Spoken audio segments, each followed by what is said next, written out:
Episode की शुरुआत friends हमें देखने को मिलेगा यहाँ पे जो है बातें कर रहा होता है फैंग और लियू कि सब कुछ परफेक्टली हो चुका होता है। वो भी बहुत ही अच्छे से फ्रेंड जिस काम से वो लोग गए होते शिप के लिए उसने वो पकड़ लिया होता है और यहाँ पे सारे लोगों को भी अरेस्ट कर लिया होता है।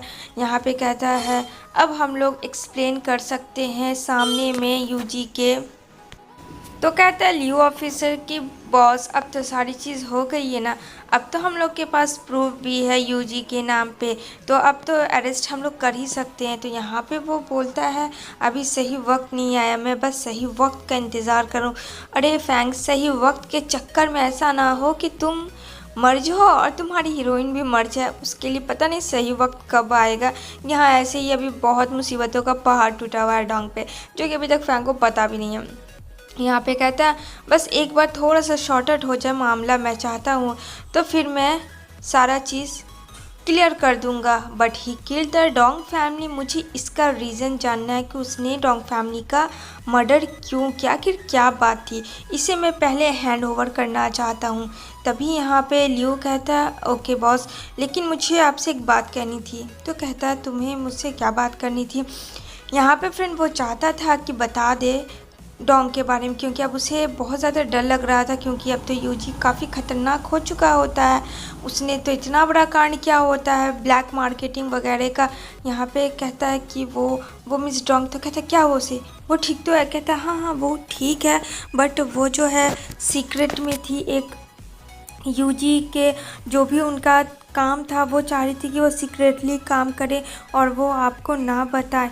यहाँ पे सुन के तो मानो फैंग के होश उड़ जाते हैं कि वो इतना सियाना इंसान और वो इन्वेस्टिगेशन कर रही है, वो भी सीक्रेट में। यहाँ पे काफ़ी गुस्से में आ जाता है और कहता है तुमने मुझे पहले क्यों नहीं बताया, तुम्हें पता है ना वो कितना डेंजर है, तुम जान रहे हो ना। कहता हम सॉरी बॉस, उन्होंने मुझे मना किया था, बट मुझे भी लग रहा है कि कहीं ना कहीं कुछ गलत ना हो जाए। गलत तो फ्रेंड हो ही चुका होता है, इधर वो हो गया। एक दूसरी तरफ हमें देखने को मिलेगा जहाँ पे इसका मिसयूज़ हो जाता है और बिल्कुल डोंग भूत की तरह पड़ी होती है, जिसे किसी भी चीज़ का होश हवास नहीं होता है। मानो उसके साथ उसकी ज़िंदगी ही पूरी की पूरी चेंज हो चुकी थी, क्योंकि यूजी ने उसके साथ मिसबिहेव बहुत ज़्यादा कर लिया था, उसे किस वगैरह दिस एंड डैट। तभी वहाँ पे मेड आती है जो कि हमेशा से यूजी का साथ दे रही होती है।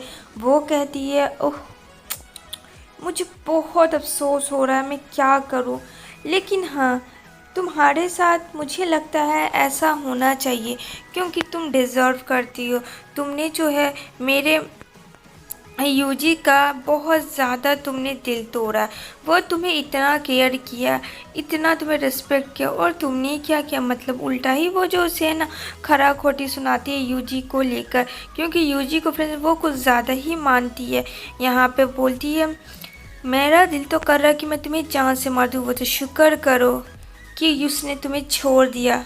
इतना वो बोलती है, तभी वहाँ पे एंट्री मारता है यूजी और उसके लिए वो खाना लाती है। तो कहता है ले आई तुम, तो कहती है हाँ मैं ले आई जो तुमने कहा था, लो तुम्हारी फियांसे के लिए खाना। यहाँ पे बोलता है थैंक यू मिस्टर चेन, अब आप जा सकती हैं। कहती है ठीक है, इसका अच्छे से ध्यान रखना। वो इतना कह के वहाँ से चली जाती है। यहाँ पे वो उसे देखता है और वहाँ पे वो उसके लिए खाना लाता है। यहाँ पे कहता है देखो मैं तुम्हें अपने हाथों से खिला रहा हूँ, खा लो ना प्लीज़।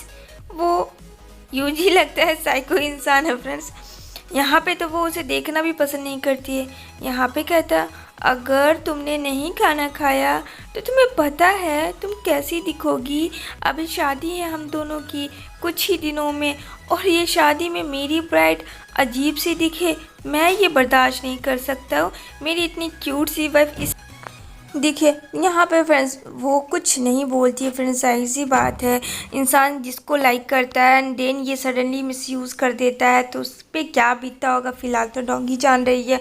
यहाँ पे वो बोलता है मैंने कहा तुम्हें खाने के लिए, मैं कह रहा हूँ ना how could be my bride, ऐसी लुकिंग नहीं आनी चाहिए, तुम्हें पता है लोग क्या कहेंगे।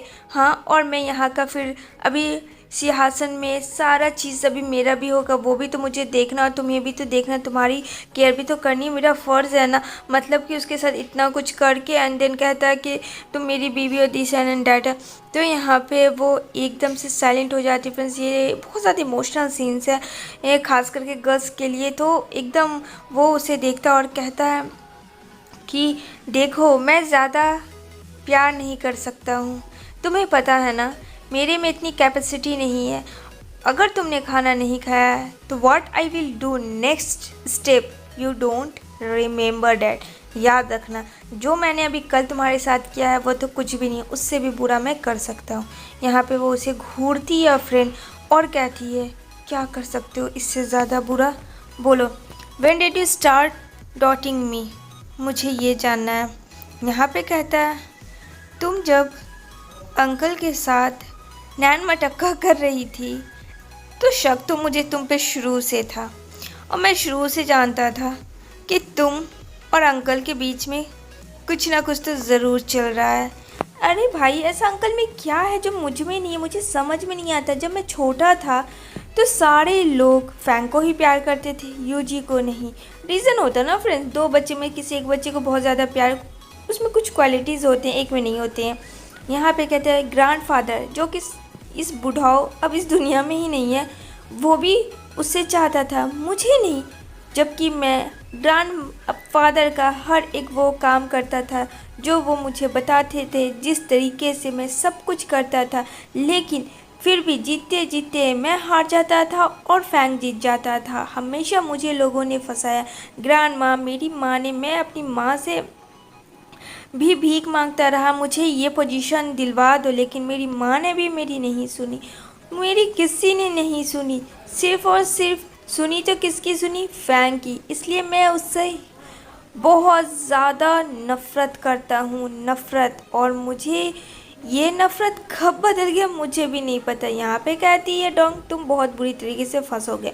तो यहाँ पे यूजी हंसता और कहता फंसने की बारी तो अब तुम्हारी और फैंग की है, मेरी नहीं है, क्योंकि मेरे दिल और दिमाग में बहुत ही अच्छा सा माइंड प्ले गेम है जो कि मैं खेल चुका हूँ।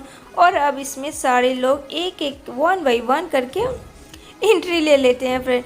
तो यहाँ पे वो बोलता है बचपन से ही मुझे नीचा दिखाया गया, मतलब वो बचपन से ही नफ़रत करता था फैंग को, और बड़ा तक हो सकता है कि वो हट जाए, लेकिन नहीं, वो और फ्रेंड दुश्मनी में ही बदल गई। उसे फैंग को पोजीशन मिल गया, फैंग को वहाँ का मेंशन का, सॉरी फ्रेंड्स, मेंशन का वहाँ का हर एक चीज़ मिल गया जो कि बिल्कुल भी इससे बर्दाश्त नहीं हुआ। तो यहाँ पे वो कहती है कि फैंग डिज़र्व करता है, तुम नहीं। यहाँ पे ये सुन के काफ़ी वो गुस्सा करता है। यहाँ पे कहती है ये सबसे बड़ा सच है जिसे तुम्हें एक्सेप्ट करना है। इसी के साथ फ्रेंड्स ये वाली एपिसोड तो एंड होती है।